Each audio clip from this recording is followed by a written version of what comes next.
Well, happy Friday. Welcome to almost the end of another week. There certainly has been a lot going on. I hope you've had a chance to take advantage of some of the virtual events that have been happening. The Virtual RV Dealers Association conference and exhibition is wrapping up today. Um, the Boating Industry Elevate Summit and the Top 100 celebration was earlier this week. Coming up in just a couple of more weeks is the MRAA Dealer Week event. And if you're not signed up for that, you should check it out. It's going to be a great event as well. So today we're going to talk about compliance, specifically disposal policies. So we'll start out as we always do, and then do a brief recap of what we've covered so far. And then we'll dive into the disposal policies.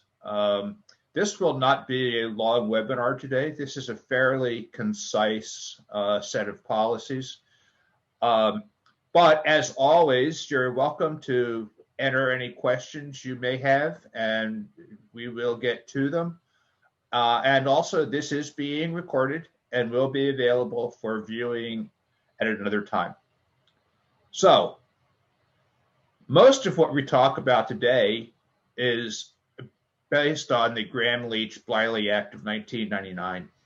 But fundamentally, what it all comes down to is private personal information must be protected. It must be protected while in use, and it must be protected in its destruction. So a quick review.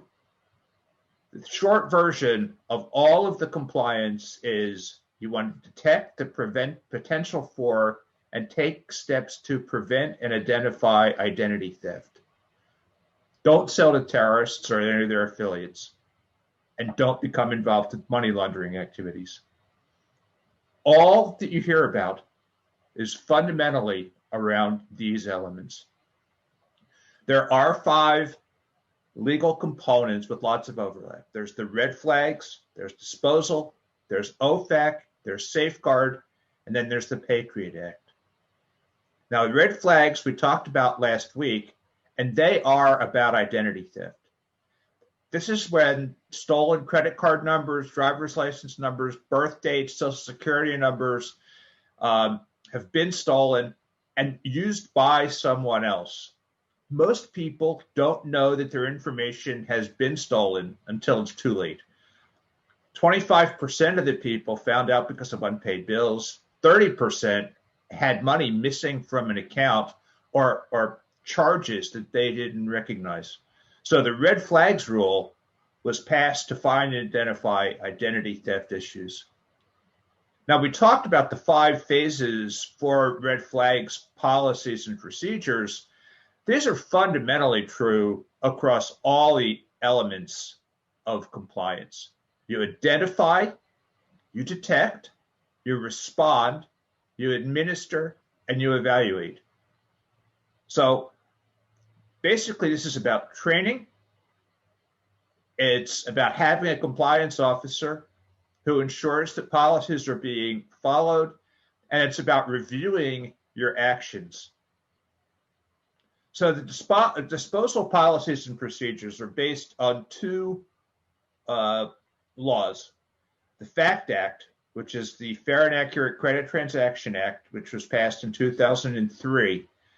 This was a federal law, and it was signed by George Bush, and it was an addition or an amendment to the Fair Credit Reporting Act. Basically, this is the law that says we have to dispose of a customer's credit report or other personal information using what they referred to as reasonable methods. Graham-Leach Bliley was another law, and it's a sweeping federal policy about privacy and security.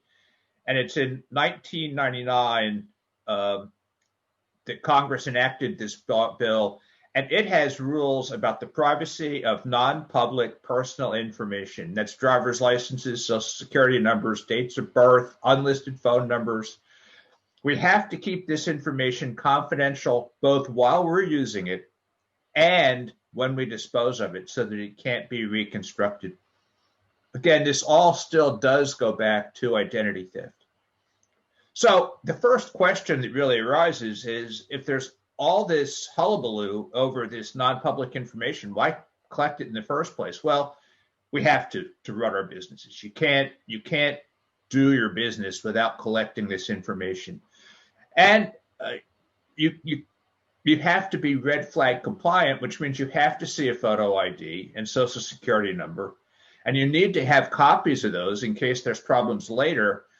The copies need to be protected and disposed of properly. Now, your credit reports will show you if a person has passed red flags and if the person meets your business requirements, but the credit reports have to be properly disposed of as well. Now, what is proper disposal? For paper records, those have to be cross-shredded. They must be cross-shredded. Don't throw away financial information without cross-shredding. Computer records, if you've stored this non-public personal information on your desktop, on your laptop, on a thumb drive or a hard drive somewhere else, when it comes time to, your laptop is broken, your desktop is obsolete, the drive that contained that information has to be scrubbed. You can't just delete the records and think they're safe. Deleting typically removes the kind of visible links to that information, but it doesn't make that information go away. There are software tools available that actually scrub the drive, or you can destroy it entirely. But you've got to do it completely. So the best idea is don't download personal information, non-public personal information, to your hard drive or your laptop. There may be instances where that becomes necessary. Those have to be destroyed properly. Now, there is a period of time, and this goes back to red flags. Credit reports have to be maintained for 7 years. So they have to be maintained and stored properly, so privately, for 7 years. You have to keep copies of the Social Security card and driver's license for 2 years.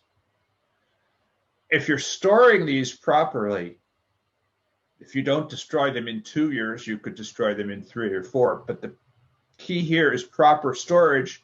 And then it goes back, see Rule 1, when it comes time to destroy them, they have to be cross-shredded, or if it's on a drive, it has to be officially scrubbed, legally scrubbed. So, failure here is expensive, potentially. If you have one trash bag that has non-shredded, one trash can with non-shredded customer information, that could be a $3,000 fine.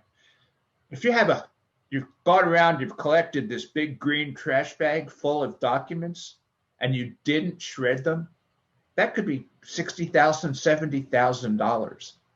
It's just not worth it. The cross shredders are not that expensive. Get cross shredders, or get a company that does this on site for you. But dispose of all of these non-public personal information records correctly. So protect that data. It's the law. It's the right thing to do. It's the right thing to do because it can be expensive for you. It's the right thing to do because if your customer information gets compromised, it's bad for your customer, and you don't want to be doing that. That's just not good customer service. It's not good for your company. So protect this data, dispose of it properly. So that's really the sum of this disposal policy. And I see we did get a couple of questions. What about cloud-based storage and disposal? Well, that's interesting. Cloud-based, there are instances, and depending on exactly the nature of what part of the business you're doing, I know personally of situations where there is non-public personal information being stored in cloud-based environments.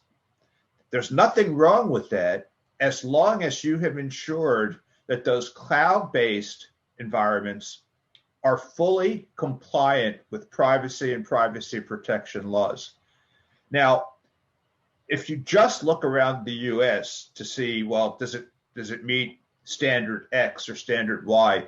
That's a little bit tricky because these are regulations that tend to shift a little bit from state to state. States have different laws. The FTC has kind of broad oversight over this, but they haven't passed a single sweeping law, rule, or regulation. Now, that being said, the European Union has, it's called the GDPR, General Data Protection Regulation. It is far more comprehensive than any single, and mostly any set of US laws. So if you know that your cloud-based solution, your cloud-based storage is GDPR compliant, you're safe. Now, in the US, the other regulation that helps is HIPAA, which is the Health Information Protection Act. HIPAA has the same fundamental requirements for privacy that we've been talking about. So if you can find a cloud-based storage solution that is GDPR and HIPAA compliant, then you can be assured that the data is being properly protected while stored, and that when you erase or delete that data, it is being fully shredded electronically. So can I just save my documents that I want to have shredded in a batch someplace for bulk shredding? Well, the answer to that question is yes and no. You can't just leave them in a drawer or leave them in a stack on your desk. If you store them up in a locked filing cabinet, that's okay. If you're storing them, if you actually have contracted with a legally compliant disposal company, these are companies that come around. They have the shredders in their trucks. They get your documents, they shred them, and ensure that they have been fully cross-shredded and are being taken away to be further destroyed. They have legal documents that they sign that say this has happened.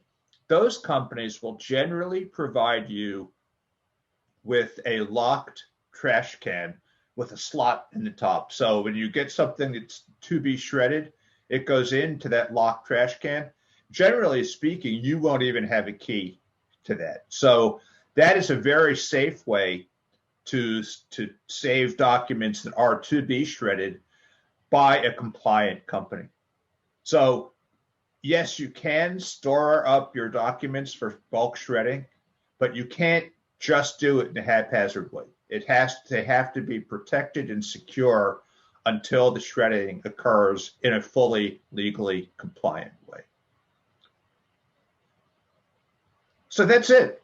That's the Disposal Act. Sounds simple, could be expensive, but just remember, prevent identity theft, detect it, respond to it, administer it, make sure your compliance officer is on top of it. Your policies have to be written, approved, signed, and then retrained once a year. You've got to train your team, dispose of non-public personal information correctly. Don't get fined. Protect their data.